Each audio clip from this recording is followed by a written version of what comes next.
दरम्यान वक्फ सुधारणा विधेयक समजून घेण्यात येईल असं अजित पवारांच्या राष्ट्रवादीचे सूरज चव्हाण यांनी म्हटलंय।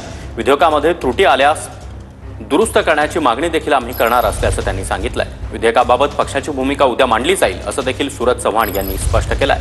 अजित पवारांच्या देवगिरी निवासस्थानी पक्षाची एक महत्त्वाची बैठक पार पडली। या बैठकीमध्ये नवाब मलिक यांनी वक्फ बिलातील मुद्द्यांची माहिती दिल्याचं चव्हाण यांनी सांगितलंय।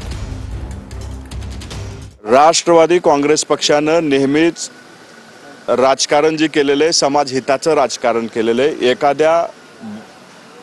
एखाद्या घटनेमुळे किंवा एखाद्या बिलामुळे एखाद्या समाजावर जर अन्याय होत असेल तर तो समजून घेऊन त्याच्याबद्दल राष्ट्रवादी काँग्रेस पक्ष भूमिका घेईल। अधिकृतपणे आम्ही ते बिल सगळेजण समजून घेणार आहोत। त्याच्यामध्ये ज्या काही त्रुटी असतील त्या दुरुस्त करण्यासारख्या असतील तर ते करण्याची मागणी सुद्धा करणार आहोत। परंतु ते बिल समजून घेतल्याच्या नंतर पक्षाची अधिकृत भूमिका उद्या पक्षाकडनं मांडली जाईल।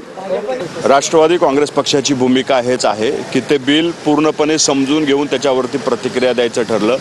नवाब बहिणी त्या बिलाबद्दल थोडीशी माहिती ह्या सर्व आमदार महोदयांना सांगितली, परंतु राष्ट्रवादी काँग्रेस पक्षाची भूमिका हीच आहे की ते बिल जर अल्पसंख्याक बांधवाला जर त्रासदायक असेल तर त्याच्यासाठी आम्ही विरोध करू आणि जर ते बिल अल्पसंख्याक समाजासाठी उपयुक्त असेल तर त्याचा राष्ट्रवादी काँग्रेस पक्षाला पाठिंबा असेल।